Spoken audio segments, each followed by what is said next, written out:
Hello and welcome to this quick overview of BarkiTects. In BarkiTects, we are overly protective guard dogs, keeping the intruders from the middle from winding down the path and reaching our front door.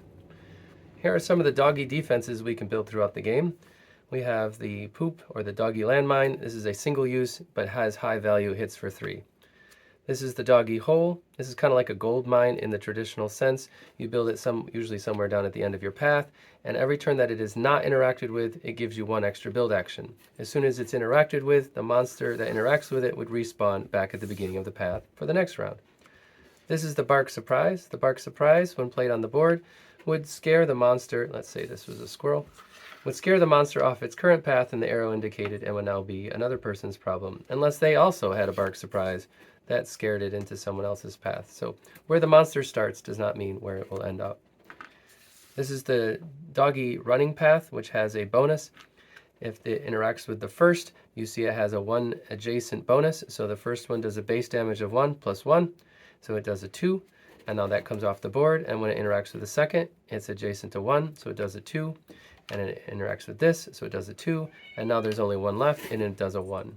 But if you were to carefully place this, for example, here, and the blue monster came down like this and landed here, this would do a 3 because it is adjacent to 2. And you would make sure when you built it to line up the bonuses to indicate in which way the dog is running, in this case like this.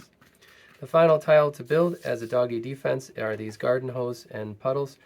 The garden hose must be built first, that is a requirement, and then the hose is built next. You line up the arrows and you can get as most as a 3, like a clover leaf. These hit for quite a lot, but you do have to build the first infrastructure. The hose has to go before the puddle.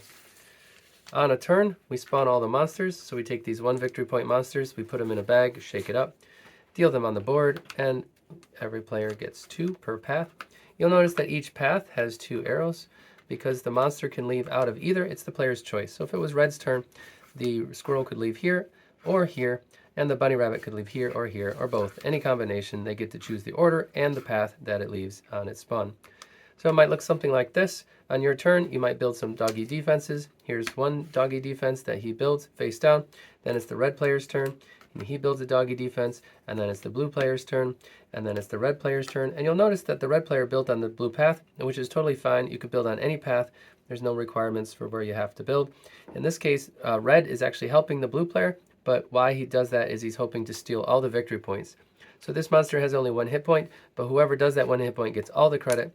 This one has 2, so if someone does 1 hit point, a second person that would finish it off would do the finishing blow, depending on the value of the base defense. So let's say that this was our first turn, and we've each placed 3. We check for build bonuses. At the moment, there are none. We look at how many flags someone is behind. So if the red and blue player are ahead like this, then the red player would be in first. The blue would get 1 bonus action, and the blue and the green would get 2 bonus build actions. Okay, so we'll restart them. So a turn might look like this. Red goes first, and first we flip all the tiles over, and they get to rotate them in any orientation to make sure that the bonuses line up. They can't move them now, but they can orient them in any way that they like. And the first monster comes out. Again, red gets to choose, so he chooses this bunny rabbit. So 3 hits, it does 3 damage, it's fully consumed. This is awarded 1 victory point for the player whose this color this is, in this case red. And this normally would go to the exhausted tiles here, but in this case it doesn't because this is a special tile. It can only be used once, it comes out of the game. The second squirrel in this case comes out, interacts with this one. You see that this only does 1 damage. Now it's interacted with, so it comes off the game into the exhausted pile, and this squirrel makes it all the way to the end. Now red goes back 1 victory point because he did not defend his path. You go back, always just 1, you go forward the full. So in this case, if a 3 made it to the end, you would only go back 1, but if you were able to kill the 3, then you would go up the full 3. The game does scale as the monsters get more difficult. For example, this one is immune to the doggy path, so it would go over it like it wasn't there. This is immune to the water path, so we'll go over it like it wasn't there. This one only has 3 hits, but whatever kills it, it will kill and take out of the game. So you want to make sure you don't accidentally kill it with, say, your hose or your doggy path, because then you can't use that for the rest of the game. On your turn, you would keep resolving, and everyone in turn would resolve until you reach one of these checkpoints, like the 4 for a 4-player game, or 3 for a 3-player game. and it's telegraphed to the players as players are getting close. And once they reach that that victory point marker, that would indicate that the game end has been triggered. You'd finish the round, and you wouldn't play any further rounds. That would end the game. So the basic goes like this: you spawn the intruders so you can see what you're building for.